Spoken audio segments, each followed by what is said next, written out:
Assalamu alaikum everyone. A'udhu billahi minash shaitanir rajeem. Bismillahir rahmanir rahim. Rabbi shrah li sadri wa yassir li amri wahlul 'uqdatam min lisani yafqahu qawli. La ilaha illa anta subhanaka inni kuntu minaz zalimin. Wa la hawla wa la quwwata illa billahil aliyyil azim. Wa sallallahu ala Muhammadin wa ala alihi wa ashabihi ajma'in. Alhamdulillahi Rabbil Alameen. All right, Assalamu alaikum. Inshallah, we're going to continue with our journey as a traveler in this world, which is from the rays, the supreme sign, first chapter. And last week we discussed about what angels were in our journey. Like as a traveler, we've been experiencing different realms of existence in our journey. So we were looking at the universe, and then we went through the prophets and some learned scholars, which we all benefited from. And then we started looking further into the meaning of the things, which we refer to as the existence, how we say the existence of angels means that there must be carriers of that meaning to conscious human beings. And there were some good examples of how when you don't give meaning, how the example was used of, let's say, in a bag of, you're playing Scrabble and a whole bag of letters, alphabets are there, and you just say, hey, this is the poem, my poem or something, a message that I give it to you, and it doesn't make any sense because it's all jumbled letters, alphabets in that bag. Whereas when you write the words on the Scrabble board, it starts making sense. So that was a very good from last week, a good example to that. Everything that you see in the universe comes with the meaning, but we have to read those meanings. Pretty much our life here is like a Scrabble game where we have to make words. We have to make words. That's a good point. Yeah, that's a good one. Thank you. All right, so let's continue our reading in this journey.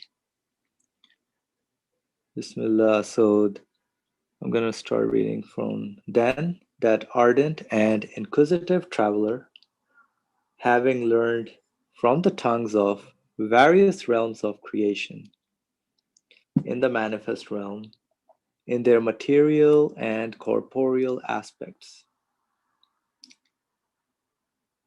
and from the utterance of their modes of being, desired to study and journey through the world of the unseen and the intermediate realm, and thus to investigate reality. There opened to him the gate of upright and luminous intellects, of sound and illumined hearts, that are like the seed of man,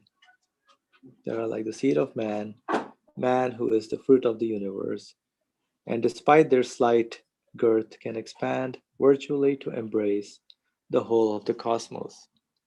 So even though the intellect may be a small little thing, or maybe your brain or memory, your heart, your feelings may seem small, but it can expand and grasp basically the whole of the universe, can make sense of it.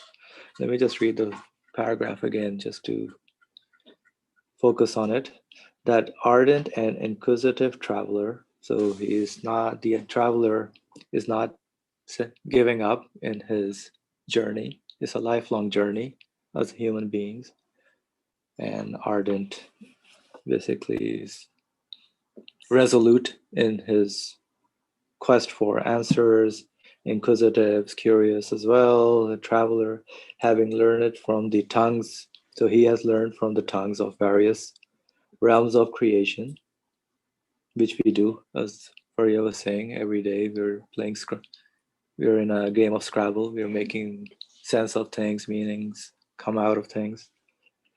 So realms of creation, like we went to the plant realm, birds realm, mountains, and all sea level. Everything is a different realm and creation. And from the utterance of their modes of being, so they speak, they say, they claim some things, desire to study and journey through the world of the unseen.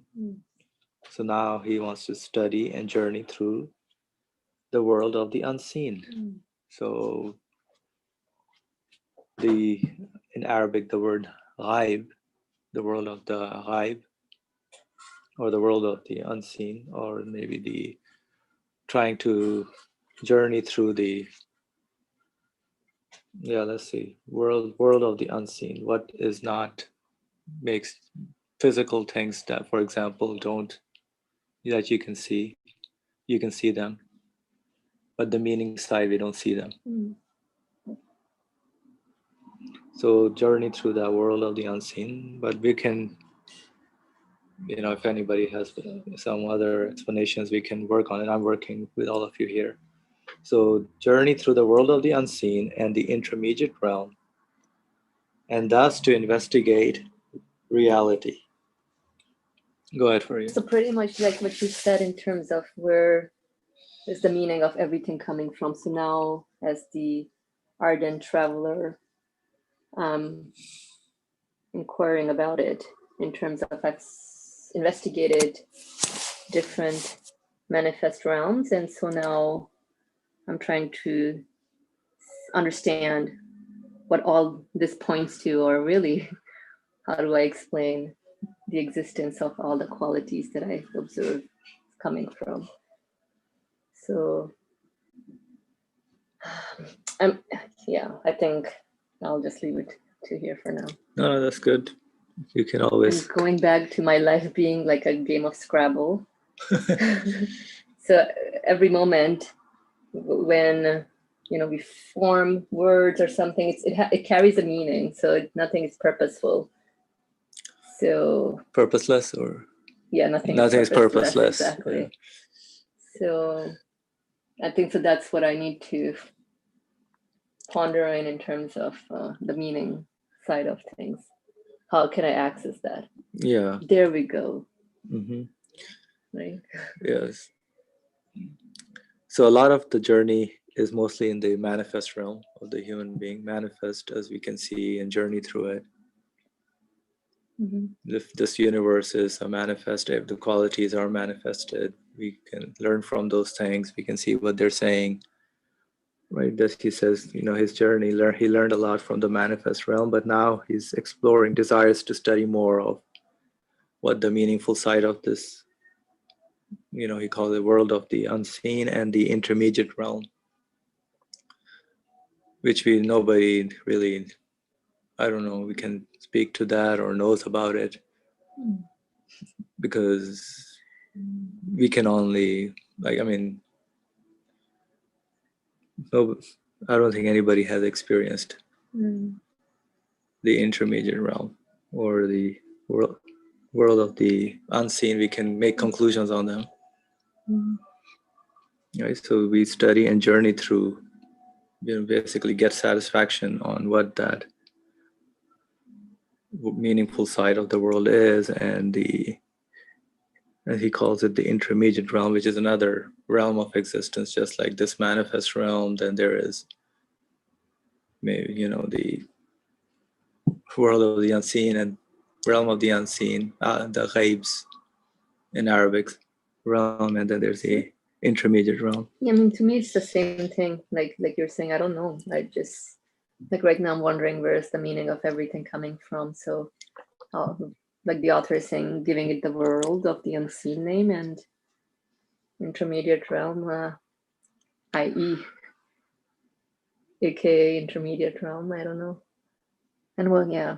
So and also I was wondering, what is an intermediate realm, as in like a midpoint? Like usually, if I were to literally define the same, like how in the movies they have like that's it. Yeah, so Middle of point of something. you can think of it as, for example, when the baby comes into this world from the womb of a mother, right? There's a passage through, there's an intermediate where the connection with the umbilical cord, and then that's cut, and then this whole manifest world is what that is. And then the same thing at the death of a human being is like you can think of it as a going from the womb and of the mother and going into passage. It's a passageway again to another realm.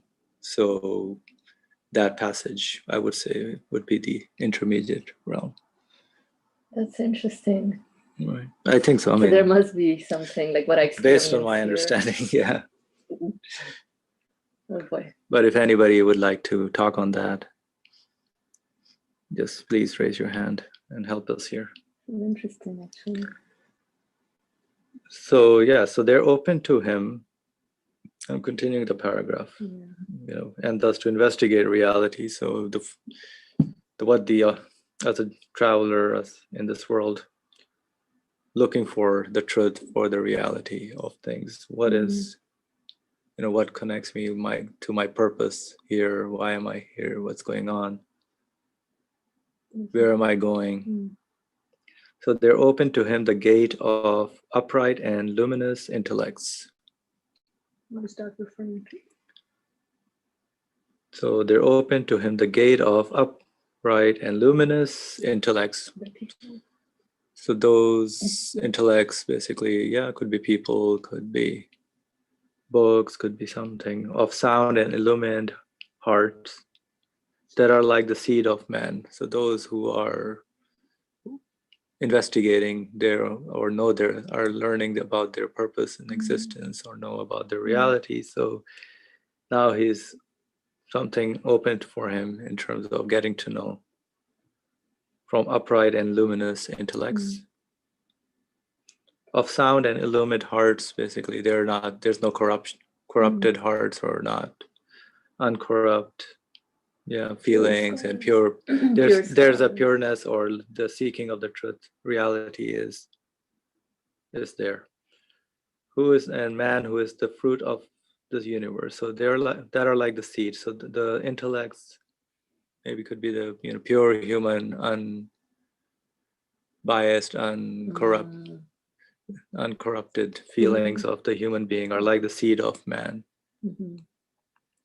Like good, pure, conscious spirits that are not influenced by the ego, by their poor desires, or exactly civilization. Gotcha. Okay, so who is the fruit of the universe, and despite their slight girth, so there's slight girth. I think girth is circumference or something, like basically their small size, I would say, or being not that, but like a seed. Like seed has a small circumference, you can think of, right? Okay. So they're like the seed with slight girth, but can expand virtually to embrace the whole of the cosmos. So the seed can just imagine that seed can become like a huge tree. So the intellect is like that seed that can grow into and encompass, can learn about the whole universe. It has that capacity to expand and just grasp the whole cosmos. I mean, there's potential is unlimited in terms of what the human's intellect can do. That's good. Thank you. Yeah, so we're good. Anybody else, if anybody wants to comment on this first paragraph, please feel free to do that. So we're going to go to the next paragraph. So the traveler looked and saw a series of human isthmuses linking to the realm of the unseen with that of the manifest, and the contacts between those two realms and the interchanges between them insofar as they affect man, taking place at those points. All right, what is going on here? He looked and saw a series of human isthmuses. Isthmus is like a passage between, a passageway, right? Which isthmuses between 2 points, or like Okay. 2 canals or 2 rivers, isthmuses. So he looked and saw a series of passages, let's say, linking the realm of the unseen. So it's not just linking, he saw a series of, so it's not just one way, but there are many passages, ways, linking which link the realm of the ghaib, or Arabic ghaib, with that of the manifest. So from the manifest world, universe, what we see, we can conclude there are many ways to get to the meaningful side of things. That makes sense. Just like on the Scrabble board with all the different words you're forming, there's like meaning to it. So every moment pretty much is a way, or is an opportunity to make this link and connection. All right, thank you. Okay. Linking the realm of the unseen with that of the manifest, and the contacts between those 2 realms. He looked and saw a series of human isthmuses linking the realm of the unseen with that of the manifest, and the contacts between those 2 realms, and the interchanges between them, insofar as they affect man. The interchanges between them, insofar as they affect man, taking place at those points. So there's something going on when he's trying to understand the link between the 2 realms. These luminous intellects, and he's seeing that there's a connection being made from this universe to the meaningful side of or the other realm, not this manifested realm. This is interesting. Yeah, I wonder what kind of interchanging is going on there. So, like you said. And the contacts between these 2 realms, and the contacts. What's being interchanged? Yeah, I'm not clear on what the contacts between. So the contacts between these 2 realms and the interchanges between them, insofar as they affect man. So maybe there's, I don't know. Does anybody have any thoughts on this second paragraph? It's like a communication, a 2-way communication. So the conscious traveler is communicating. It's not like we're communicating with extraterrestrials or something, right? I'm in Area 51 or something, sending some signals. Oh man. No, so let's be serious here again. So he looked and saw a series of human isthmuses linking the realm of the unseen with that of the manifest, and the contacts between those 2 realms, and the interchanges between them, insofar as they affect man. So there are meaningful things come to human beings. I think it's something related to how the section of angels just before this, his travels, he was looking at how we can communicate with angels at every moment based on how we understand angels. But if you're looking into the existential quality sides of things, there is the meaning that comes from the things to our consciousness, to our human side. We work with them, so the same thing happens. There's that communication going, as you said. You were saying communication, right? Going between our human side, our human intellect, and the other realm. And you're saying that there's also some connection here with also what the luminous intellects also are sharing in. That's like playing a huge role also for me to make sense of this. Yeah. And then you also said that this is more emphasis on the world of the unseen as opposed to this manifest world. I don't know, maybe I didn't catch it well. So there are 3 realms, from what I understand, in the first paragraph as the authors. There's this universe and the manifest realm. Mm-hmm.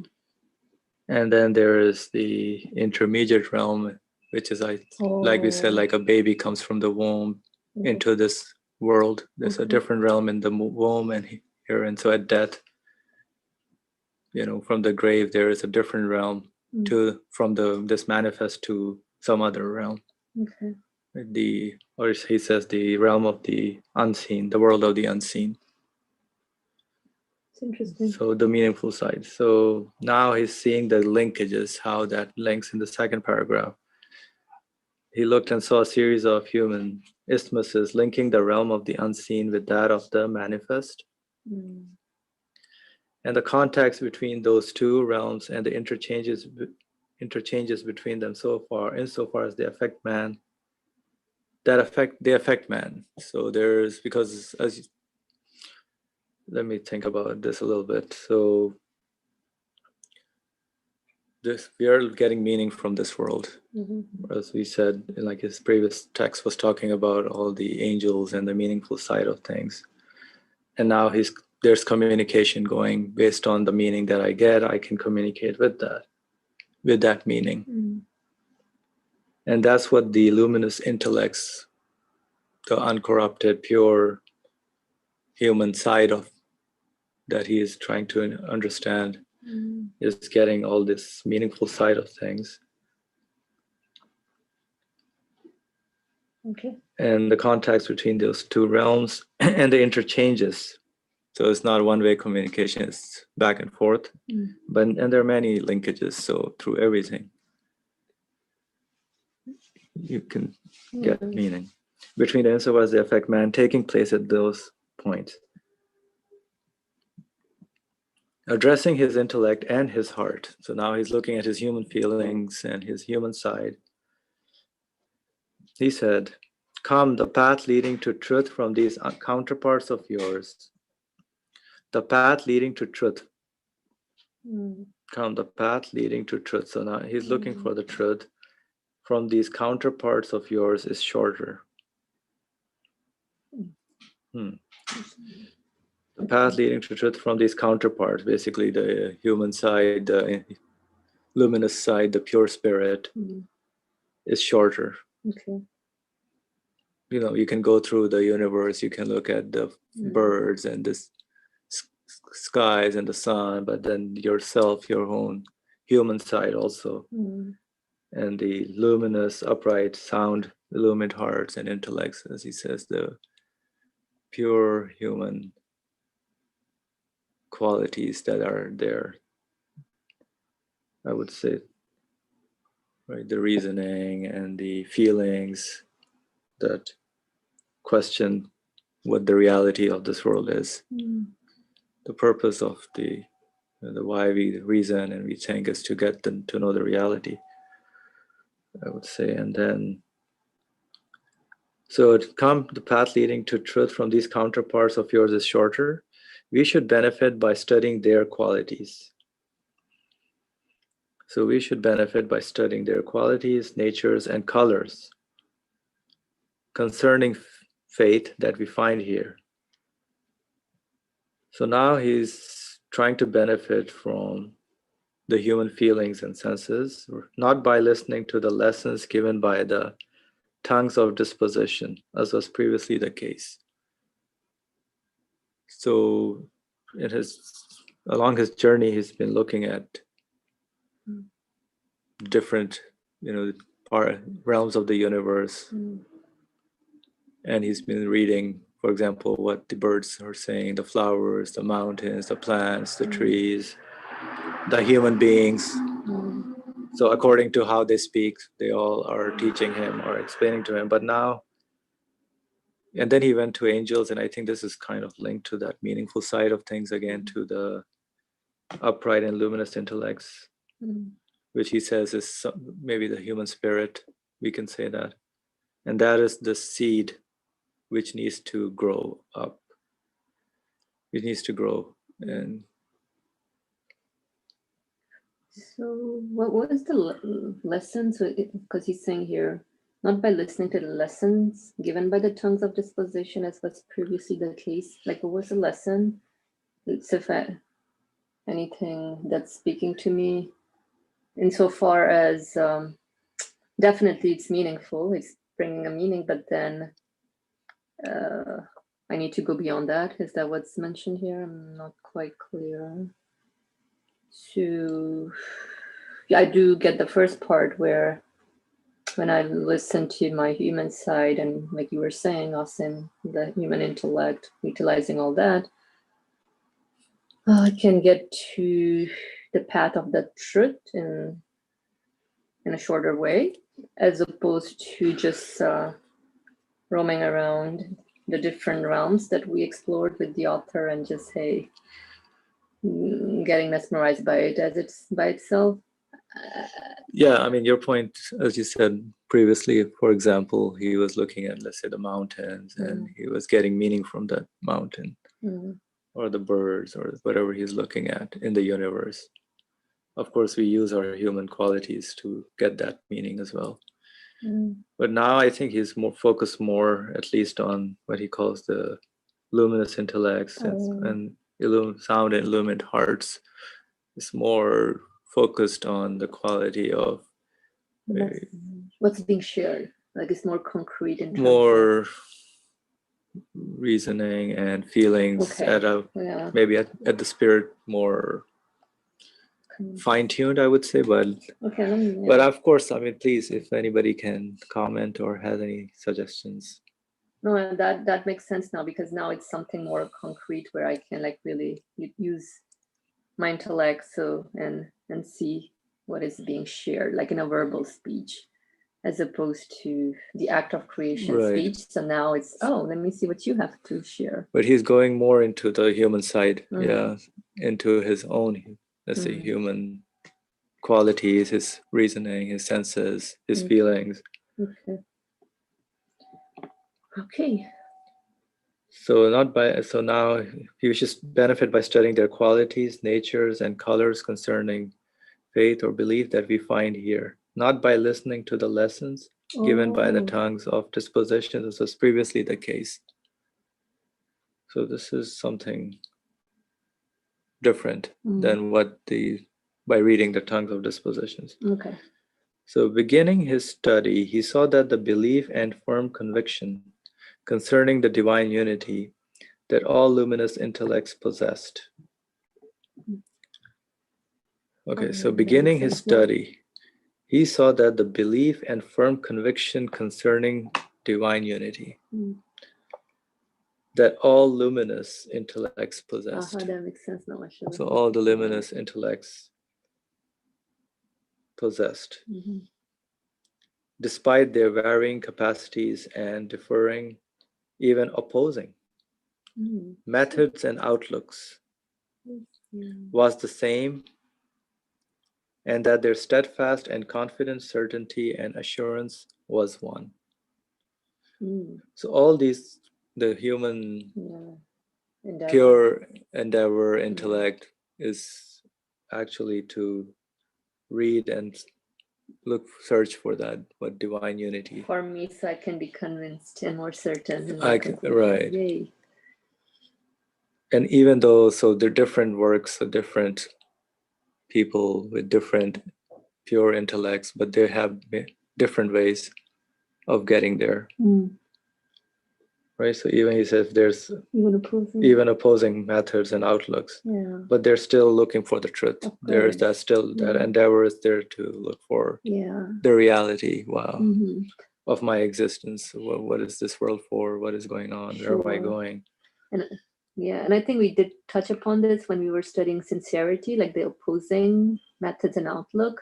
But as long as everybody is looking for the message makes sense to you, so then these can just be shunned away, like becomes background picture. So what's important is their attitude of steadfast and confident certainty and assurance was one. They had therefore to be relying on a single unchanging truth. So they therefore had to be relying on a single unchanging truth, which we could say absolute truth. So that's what they're looking for. Their roots were sunk in a profound truth Okay, so their Wow. roots were sunk in a profound truth. This is a bold statement. And could So, not be so the plucked. roots, foundations were sunk looking for Yeah. that profound truth and could not be plucked out. That's deep. So they're solidly grounded Yeah. for that in that Mhm. truth, and it cannot uproot them. Their unanimity concerning faith, the necessary existence and unity of God, was an unbreakable and luminous chain, a brightly lit window opening onto the world of the truth. Their unanimity concerning faith, the necessary existence and unity of God, which is the necessary existence and unity of God, there's unanimity, no matter which way you go, was an unbreakable and luminous chain. So it's unbreakable, luminous chain, a brightly lit window opening onto the world of the truth. So now this, as a traveler, I'm trying to benefit from them as well. Wow, this is amazing. How their intellects are, making sense of things. He saw also, before I go, does anybody want to comment? Because I know this is a little complex topic, and I'm just trying to work with you all. Any disagreements or any new ideas, please let me know.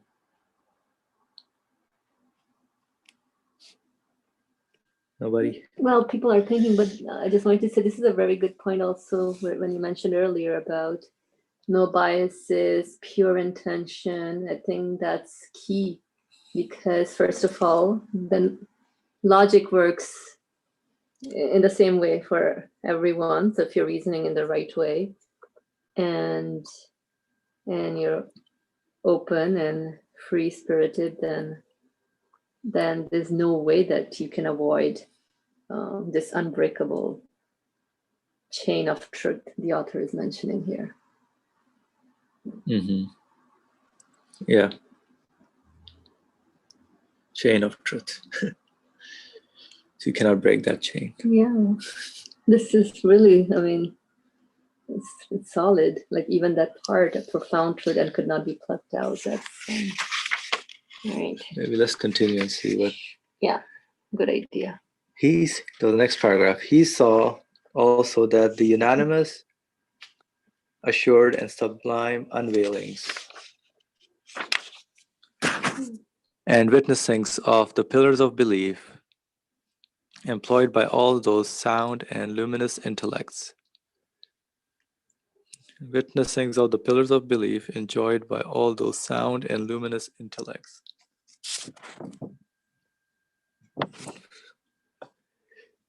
Whose methods were various and outlooks divergent.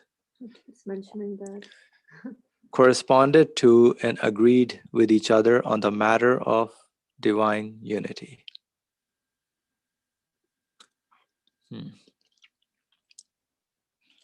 All those luminous hearts turned and joined to the truth and manifesting it. All those luminous hearts turned and joined to the truth and manifesting it, each a small throne of dominical knowledge. Each a small throne of dominical knowledge. So all those luminous hearts turned and joined to the truth and manifesting that truth. Okay. Each of those luminous hearts is a small throne of dominical knowledge, a comprehensive mirror of God's eternal besottedness. Were like so many windows opened onto the sun of the truth. Wow, this is amazing. It's really amazing. I can't explain it. Okay. Taken together, they were like a supreme mirror, like an ocean reflecting the sun. So all those luminous hearts taken together were like a supreme mirror, like an ocean reflecting the sun. Their agreement and unanimity concerning the necessary existence and unity of God was an unfailing and reliable, most perfect guide, most elevated preceptor. Their agreement and unanimity concerning the necessary existence and unity of God was an unfailing and reliable, most perfect guide, most elevated preceptor. So whatever the hearts are concluding is, it guides the human being. Right, and also because the human consciousness itself, like the human spirit, knows the truth, so it's confirmable within my human side, and so all I need is some other affirmation of it to reaffirm that which I conclude. I'm like, oh yeah, that makes sense. I don't know. I'm just like speaking out loud in terms of getting me excited. Okay, cool. Yeah, go ahead. Yeah, anybody else would like to comment on this section so far? If not, we'll continue and then you guys can comment on it. Okay, taken together, they were like a supreme mirror, like an ocean reflecting the sun. Their agreement and unanimity concerning the necessary existence and unity of God was an unfailing and reliable, most perfect guide, most elevated preceptor. For it is in no way possible or conceivable that a supposition other than the truth, an untrue thought, a false attribute, should so consistently and decisively be able to deceive simultaneously so many sharp eyes, or to induce illusion in them. Not even the foolish sophists who deny the cosmos would agree with the corrupt and dissipated intellect. So, would agree with the corrupt and dissipated intellect that held such a thing possible. All of this our traveler understood, and he said together with his own intellect and heart, I have believed in God. So looking at the benefiting from the other luminous intellects and clean hearts who have concluded that there must be a source of existence. And now the traveler also, if so many people with all different paths who are looking actually for the truth, right? This absolute truth. So they are grounded and they're immersed in that field of looking for or trying to understand this realm of the unseen, as he says, the world of unseen.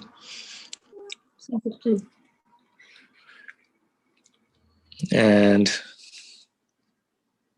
so he agrees with those pure intellects and hearts.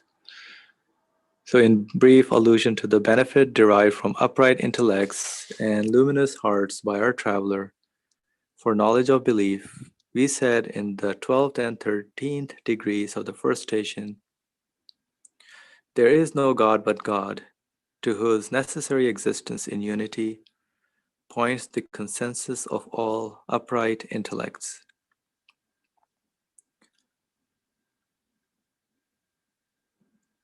There is no God but God, to whose necessary existence in unity points the consensus of all upright intellects, illumined with congruent beliefs and corresponding convictions and certainties. Despite differences in capacity, so every being has an individual capacity and outlook, but the search for the absolute truth is there. So everybody. No, as you said, so despite their differences in capacity and outlook, but they're still the upright intellects. It's not corrupted, it's pure, it's looking for, what the meaning of things, illumined with congruent beliefs and corresponding convictions and certainties, despite differences in capacity and outlook. There also points to his necessary existence in unity, the agreement of all sound, luminous hearts, with their mutually corresponding unveilings, and their congruent witnessings, despite differences in method and manner.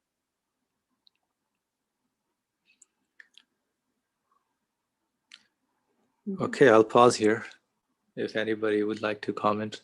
Good idea. Let's see what. So this focus on mostly the sound, intellects, and hearts. What do you guys think of that? The human being everybody has a spirit, and they have their intellect and heart that we use all the time. I mean, it's not something physical or material, but it's a quality that has been given to us. The feelings that we have, that look for the meaning, the intellect that looks for the meaning of things. So if we so it has to be used for the right purpose of looking for the meaning, or for the purpose of our existence here.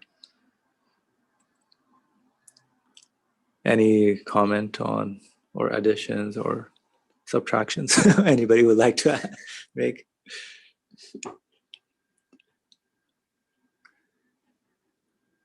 All right, quiet Sunday crowd, inshallah. Brother Ali, please go ahead.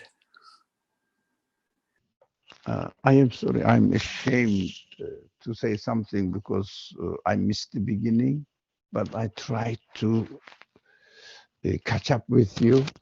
So just I wanted to, I'm not saying that this is not mentioned at all. I wanted to understand from the whole text we read now, today. Now, this traveler has traveled or went through various stages of observations, what is going on in the universe, in human being, etc., within human being, and then different aspects of the universe as far as he himself could observe it. Now, from now, today's section introduces us that, look, that may be right, that what we have been doing, not that maybe, that is right, that what we have been doing until now. But at the same time, you can add another dimension from your counterparts. That is the word I wondered, and I checked from the original text as well. What does it mean by counterparts? Your to the truth from these counterparts of yours. It means intellect and heart. Do you think, I'm not sure, I understood it rightly, intellect and heart? To understand from the counterparts? Any, where is it? Where is it? It is on the second, no, not the second. It is on the 1, 2, yes, the beginning of the third paragraph. Come, today we read, come, starting with the come, the path leading the truth from these counterparts of yours is shorter. Could you find it? Come, yeah. It is in the middle now. Come, the path leading the truth. The paragraph starts with come. Yeah, exactly. You got it. Yeah. So, I would like to, because you have been concentrating on it, I joined late. What did you understand from these counterparts of yours. Now, not leave the other one is shorter. Leave that shorter meta. Counterparts of yours. What did you understand from it? I would like to hear your understanding to check whether my understanding is correct or not.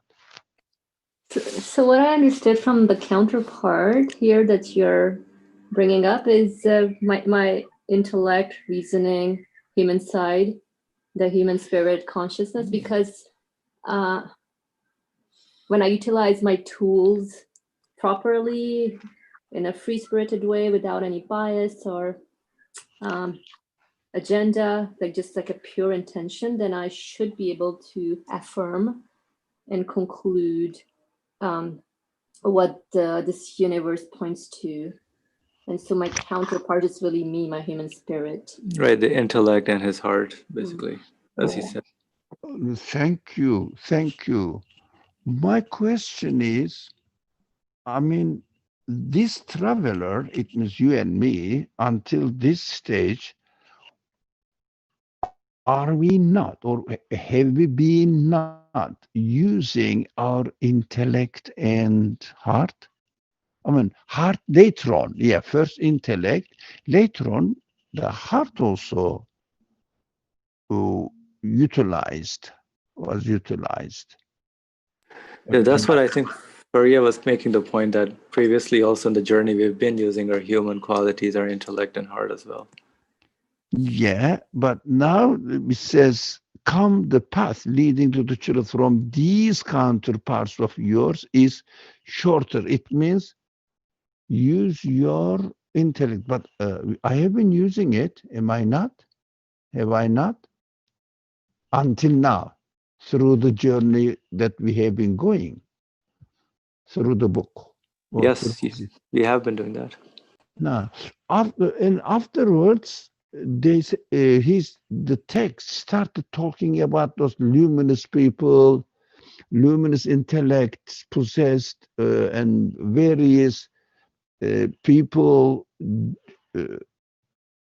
united on the conclusion, although their outlooks were different, but they united on the same point, on the same conclusion that the divine unity is really approved. Unity of God is approved by all of them. But do I feel? I don't know. I'm not sure.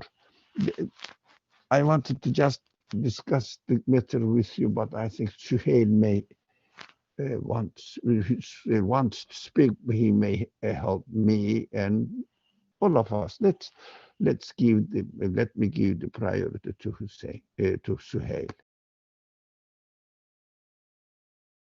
So Hale, go ahead. Assalamualaikum. Just while you were all speaking, I was looking back at the previous pages to Ali Memmer's question about the counterparts. And if you go back to, because every time he enters a different domain, let's say species, plants, scholars, saints, prophets, he always concludes with there is no God but God, to the necessity of whose existence and unity points to such and such or so and so. So species, plants, trees, the prophets, the scholars, the saints. What I think he's saying here, though, is that yes, that is a path, so to speak, by going through all of these things and arriving to that conclusion that there is no God but God, to whose necessary existence and unity points whatever he's explained or examined on his travel. But at this point, he's saying that, at least what I understood, that how about your own intellect and heart, to look inward at yourself. And at, by doing so, you will find that same truth, that same conclusion. And that path is shorter because it requires looking at yourself, looking inward. and hopefully you know yourself better than you could know anything else. And at least that's kind of what I understood. And by doing so, you sort of become connected to all other human intellects and hearts that form this sort of luminous chain, as he's pointing, that link the manifest world to the unseen world. And by when you look inward, you become part of that chain, rather than sort of looking out from beyond it or gazing outwardly. But no, by doing so, by looking at yourself, you become also a part of that chain. That chain also consists of the scholars and the saints and the prophets.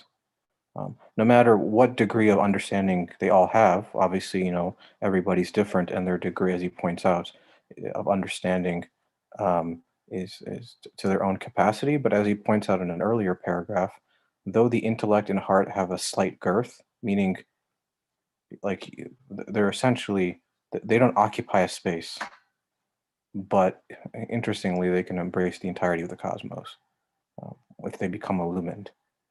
Um, with like the light of belief.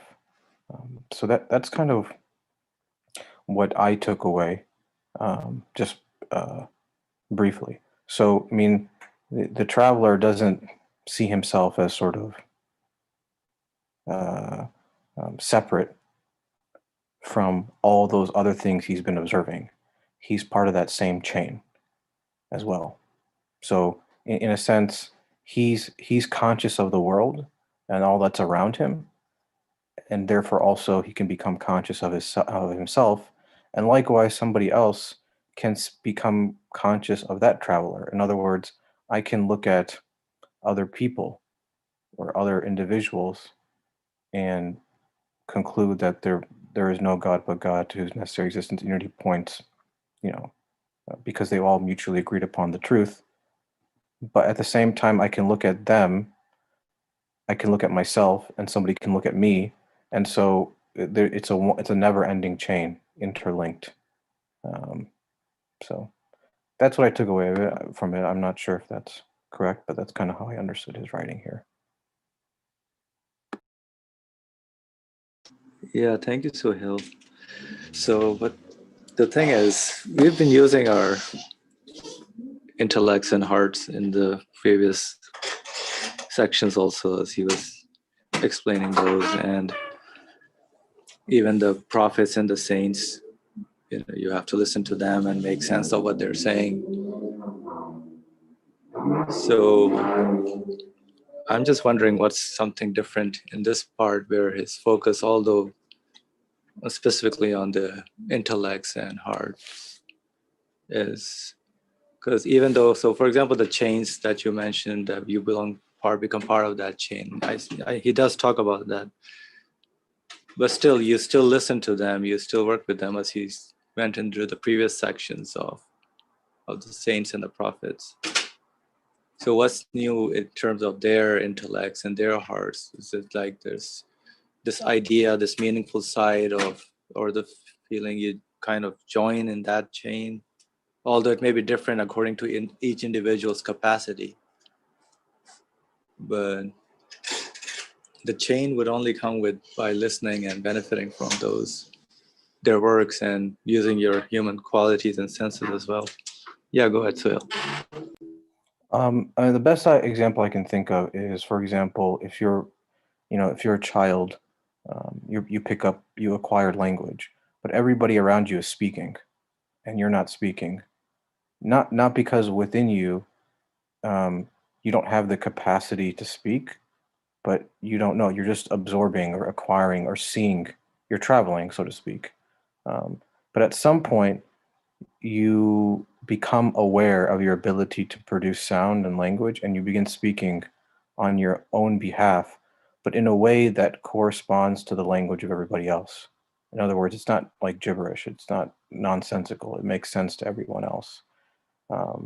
To me, that's like the same thing. It's like, no, I don't think he's saying that you weren't using your own intellect and heart, but it becomes like a far more like personal or active process. Whereas in the other ones, I don't know if passive is the right word, but you're observing. So that's why I think he says it's shorter, because you are not, yes, you like have learned and become aware through your travel of what the truth must be, that there is no God but God. But now you too can, make this, use yourself and what you have learned and come to that same conclusion by looking at your own sort of self. It's like almost becoming self-aware, self-conscious of who you are within that sort of this creation or this luminous chain of beings.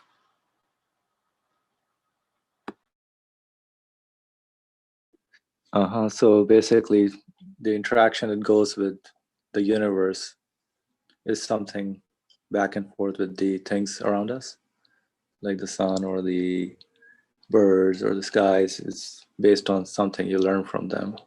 And the prophets is also back and forth, or in the saints and the works. But now, as Suhail said, inward, you're looking at within yourself, with your own intellect and heart. And that becomes shorter. So that because within you, as a human being, your own spirit so the has that. communication is happening within me now. Let's, Suhail, can you go ahead? Yeah, it's hard to catch up, but if you go to page 146, the last line of that top paragraph says, all of this our traveler understood, and he said, together with his own intellect and heart, I have believed in God. So it becomes about the I now. Not I as in like the ego, like egocentric, but like he's become self-aware that it's kind of, honestly kind of hard to explain in words, but it's almost like a Where is it again, Suhail? Like where he said that? right there. I have believed in God. With that one, the Oh, last that one. paragraph. Like yeah, the best I can explain it is that it's like when you become self-aware and see, belief manifesting from within yourself. So I guess like, kind of what it's like Islam from within, so to speak, to use that phrase. It becomes obvious from within yourself, using your own intellect and heart. So, and by doing so, as he said, now you become part of, hopefully, or, God willing, part of all those other upright intellects and illumined hearts, that chain of that connects the manifest world to the unseen. In other words, I think, I don't know if he uses this somewhere, but it's like, discovering the inner prophet within every man. So that exists within every individual.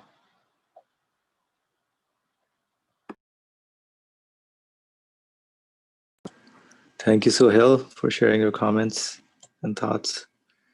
Anybody else would like to share anything or speak their ideas? So this makes more sense now. You know how we say everything is just like concentric circles, so like bigger, and obviously there's like a center point.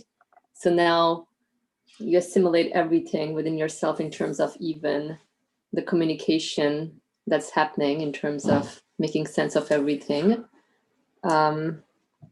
I think that becomes shorter, meaning that I'm able to. So you don't have to like right. travel anymore, but within yourself you can start looking and self, look for the meaning within your own being using your feelings and intellect. Exactly. There must be must be somebody who gives me existence. I'm convinced about that. Oh, that's exciting. That's what I got. Thank you. Anybody else would like to share or speak? Brotherly, will you like to speak and continue? Thank you. I have been thinking about the emphasis Suhail offers to us. I believed in God as well. It means what I understood from that.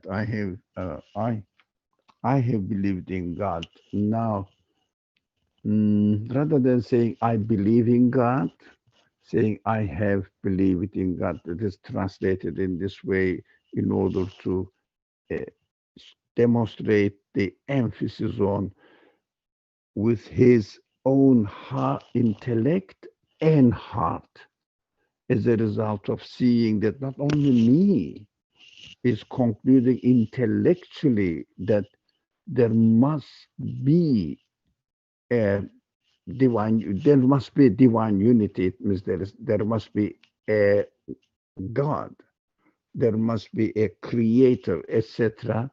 Now with his heart as well, because it is the final confirmation, conviction of the human heart, human feelings that, yeah, I am totally convinced that the divine unity is really correct. It means God. I believe in it now, rather than there must be further than this. I am certain now, not only intellectually, but from my feelings as well, because I am not alone. Other people who have been concentrating on the subject from different perspectives, they have different outlooks, but still all of them converge on one point, that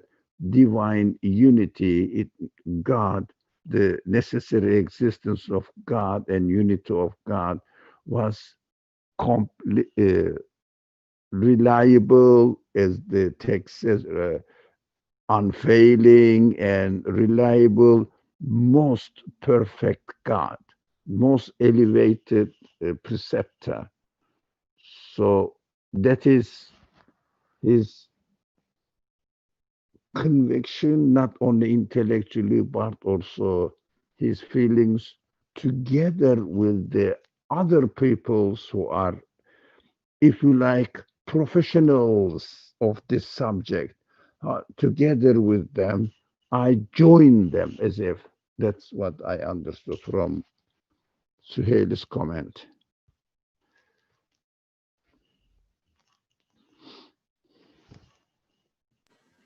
Alhamdulillah, thank you for the comments. So Ajbeza, would you like to read your comment? Assalamu alaikum. Sure. I was just, as I was listening, the idea of muraqaba, or this additional layer or level of self-awareness being given to me. So as was said before, there are levels or layers of consciousness even within a single act. I can be utilizing certain qualities within me, and notably in this passage, that of the intellect and the heart, consciously.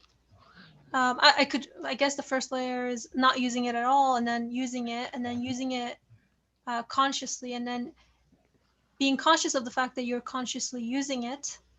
And then just kind of, observing the fact that one is observing oneself in utilizing these qualities for in confirming La ilaha illallah. So it was just my takeaway and understanding from the comments that have been shared so far. Thank you, Ajbeza. So we're not familiar with the word muraqaba, so Faria's looking at that. Somebody who watches over the spiritual heart. Okay. I think we got the point. Sure. Brother Ali, you want to go ahead? No. It was a mistake. It was a mistake. I was just checking something. Adam, I saw your mic. Go ahead. Assalamu alaikum. No, I don't think my mic open, but I could be wrong, but I'm good. Thank you. Okay, alhamdulillah. Okay. Anybody else who would like to comment or say anything? I like your strategy of hearing people's voices. So go ahead. It's interesting when he makes that conclusion. He says, there is no God but God, to whose necessary existence and unity points the consensus of all upright intellects, illumined with congruent beliefs and corresponding convictions and certainties despite differences in capacity and outlook. Which is, as Ali Murr pointed, all converges on the same point. It's interesting how that's the case, but that's sort of the mystery of divine unity, in that no matter the degree, the capacity and outlook of an individual or their circumstance, they all converge to the same truth. There is no God but God, in a necessary, one of divine unity, which is sort of the mystery of divine unity, and which in a way makes the path or way open to any one individual. It's not sort of restricted. Yes, individuals can learn from others. Those who are obviously more self-aware, self-conscious, or have reflected longer, but it's not closed off, as he points out. And then also, this also points to his necessary existence in unity, the agreement of all sound, luminous hearts, with their mutually corresponding unveilings and their congruent witnessing, despite differences in method and manner. So again, not saying one way is the better or the other. He doesn't say that, but he does say that because everybody does have an intellect and a heart, or in sort of an intellecting heart, so to speak, in the words of the Quran. Any individual, any one person, unique individual person, by like sort of the mystery and nature of divine unity, can experience unveiling and witnessing, congruent to their capacity, no matter the way or their method and manner of how they get there, or their life circumstances. So that's the conclusion I took away from his travels thus far.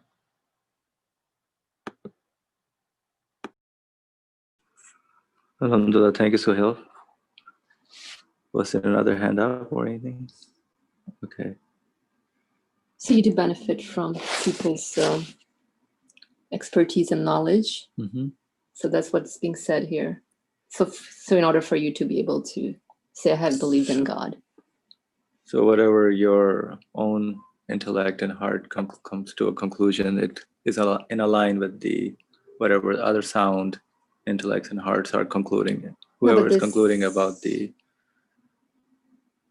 yeah, go ahead. There was a mention about benefiting from others'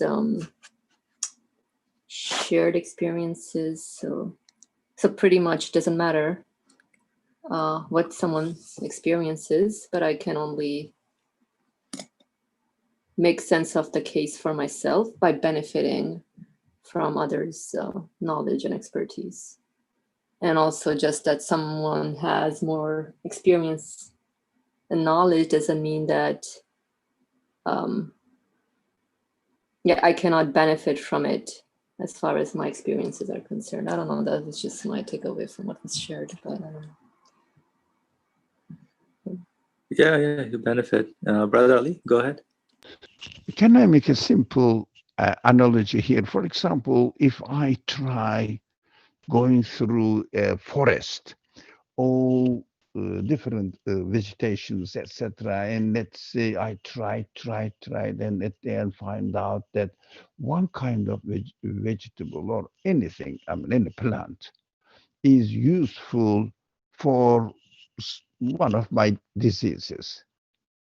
Whenever I used it, it is cured here and there. I found some sort of solution. So then, and I came to the civilized world, if you like, a luminous hearts, professionals of the subject. So I asked the nutritionist. They said this plant is good for this kind of disease. I asked the biologist, said the same.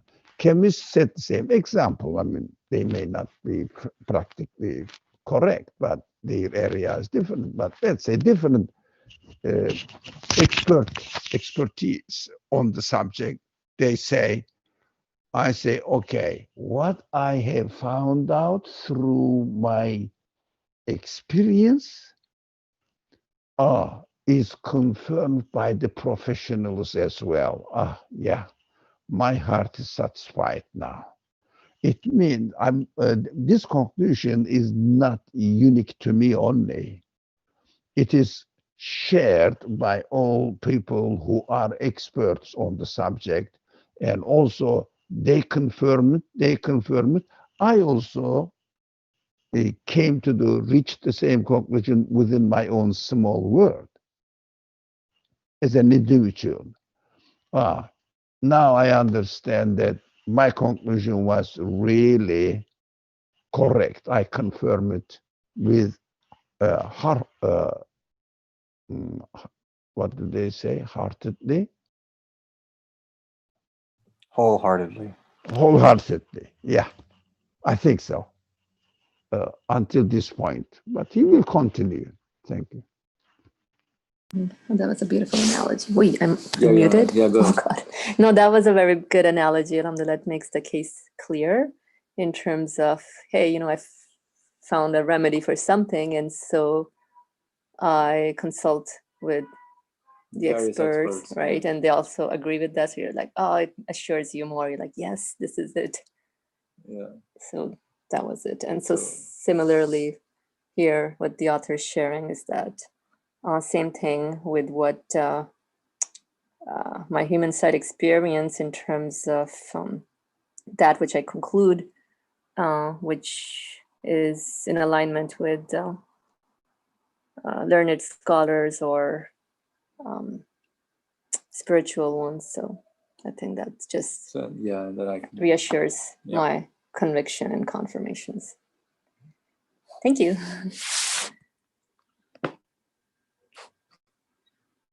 All right. I think we can move on to the next if anybody else wants to say anything. You can have the mic. If not, we can continue with the journey. Okay, Bismillah, let's go. Then that traveler, looking closely at the world of the unseen and voyaging in it with his intellect and his heart, knocked inquisitively on the door of that world, thinking to himself, what does this world have to say? So the traveler looking closely at the world of the unseen, world of the ghaib in Arabic, and voyaging in it with his intellect and his heart. Now he's trying to wonder what this, realm or world is. Knocked inquisitively on the door of that world, thinking to himself, what does this world have to say? The following occurred to him. It is to be clearly understood that behind the veil of the unseen, is one who wants to make himself known,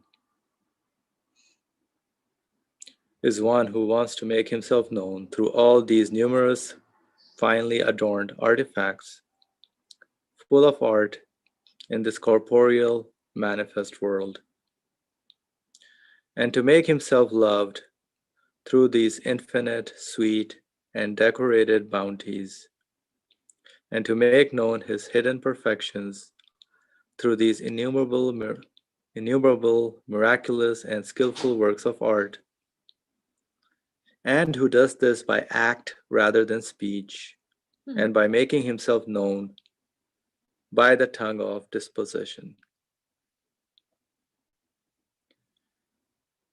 So the following occurred to him. It is to be clearly understood that behind the veil of the unseen is one who wants to make himself known through all these numerous finely adorned artifacts, which are full of art in this corporeal manifest world. So whenever there's something displayed, it means somebody wants to get attention, to make himself, the artist wants himself to make known. And to make himself loved, you like those things, so you love the, okay. To make himself loved through these infinite sweet and decorated bounties. And to make known his hidden perfections. So those hidden perfections through these innumerable, it's a mouthful. And to make known his hidden perfections through these innumerable, miraculous, and skillful works of art. So non-stop, innumerable, miraculous, and skillful works of art.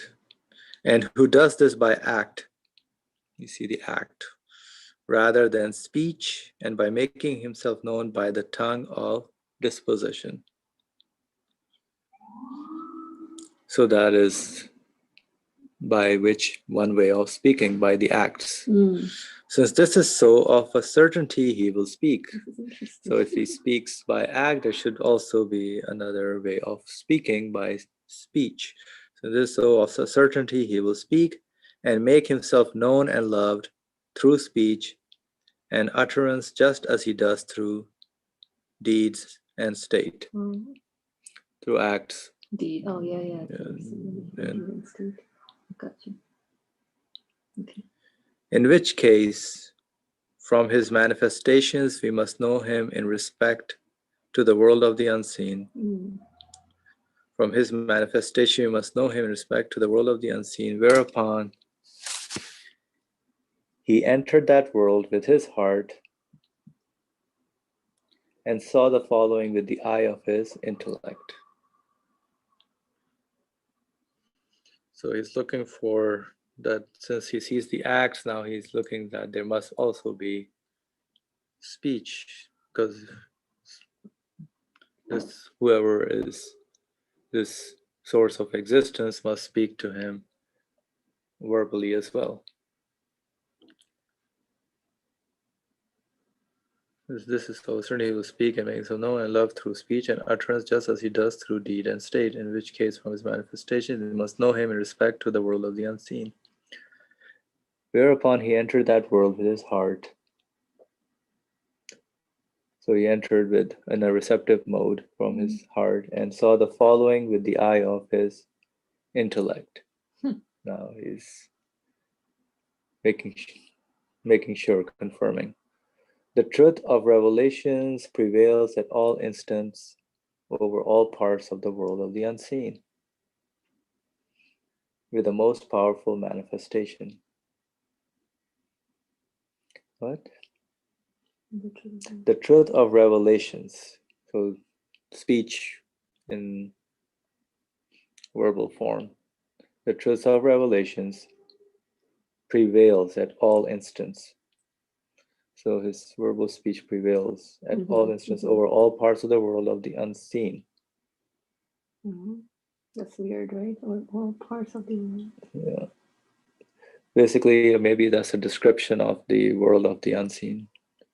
The truth of revelation prevails at all instants over all parts of the world of the unseen with the most powerful manifestation. There comes with the truths of revelation and inspiration proceeding from the one all-knowing of the unseen. So there comes with the truths of revelation and inspiration proceeding from the one all-knowing of the unseen, a testimony to his existence and unity, far stronger than the testimony of the universe and created beings.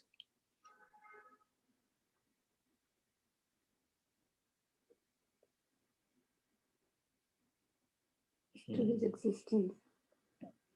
This is. So. Oh, I see what's going on. Yeah, so there comes with the truths of revelation, inspiration.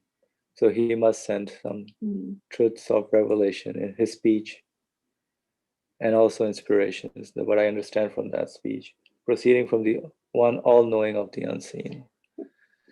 So the owner of this universe must send me something, a testimony to his existence. So from the acts, I can see that he exists, but now I need another confirmation source. His speech must tell me that yes, he exists, a testimony to his existence, and unity far stronger than the testimony of the universe, far stronger than the testimony of the universe and created beings, because it's speaking to your human side, to your intellect, and to your heart, to your feelings. Yeah. So it's far stronger. I mean, although the universe also speaks, but now It's like once you find the ocean. the one who is your Lord is speaking, Yeah. is directly to you, into your intellect, to your heart, can have a major impact. Must have at least a major impact. Yeah. He does. Because you found the ocean now. Far stronger than the testimony of the universe and created beings. He does not leave himself, his existence, and his unity only to the testimony of his creatures. So he does not leave himself, his existence, and his unity just by the act or to the beings, to the creatures, but he speaks individually to each and every one as well. Rather, he speaks with a pre-eternal speech, consonant with his own being. So that speech is an eternal speech. It's not confined to any particular time, space, but it's an eternal speech coming from an absolute source, consonant with his own being. So according to the one whose speech it is, to his capacity. The speech of the one who is all present and all seeing, everywhere with his knowledge and power, is also endless. And just as the meaning of his speech makes him known, so does his discourse make himself known together with his attributes. Just as the meaning of his speech makes him known. So the meaning of the speech makes him the one who's the author. You get to know him. So does his discourse. So whatever he tells or whatever is mentioned or discussed in his speech, make himself known together with his attributes and qualities. So I get to know him, with his descriptive qualities. I think we need to go over this again because you sound like the tutor mom hired when I was in 8th grade. Okay, sure. I know the time is up also. Yeah, so we'll have to unpack more, but thank you. That was going. Let's hear Suhail. Suhail, go ahead. I know time is almost up, but it's interesting. He essentially is talking about the necessity of divine revelation here, and the reason being that the universe is a book, is a speech from the creator, so to speak, and it's sort of the human condition that man wants to be spoken to. That he essentially makes the reasoning that if the world is so beautifully adorned as a speech, so full of art, and that the creator desires to make himself known through this world, how can he not do so through speech? Because that's what man desires, is a direct communication. So the creator does not leave it to simply the manifest world, beings, to testify to who he is, but which is essentially a veil. But he speaks directly to his creation, or specifically to every one individual. And that's sort of that's where one's travel takes one to, is that there is sort of a deep, when you travel through this world, that you may say, I have believed in God, but at the end of the day you still want to communicate with that God, because it's not enough to just say I have believed in God. That's just what do you do then? Especially when the human being desires something more than that. And that's what revelation is. It's a direct communication that makes known who he is through his speech, what his qualities are, who man is, and what man's sort of desires are, and addresses them, both at the intellectual and emotional level. So, in a sense, it's talking about just the very nature and necessity and truthfulness of divine revelation that the prophets bring, that man on his travels realizes that he needs.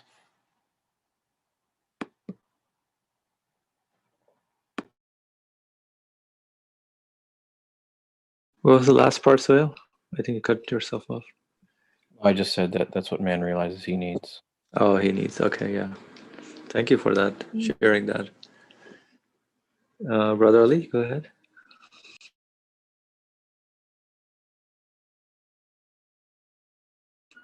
Brother Ali? I think this is a new perspective now as far as the traveler's journey is concerned, from looking from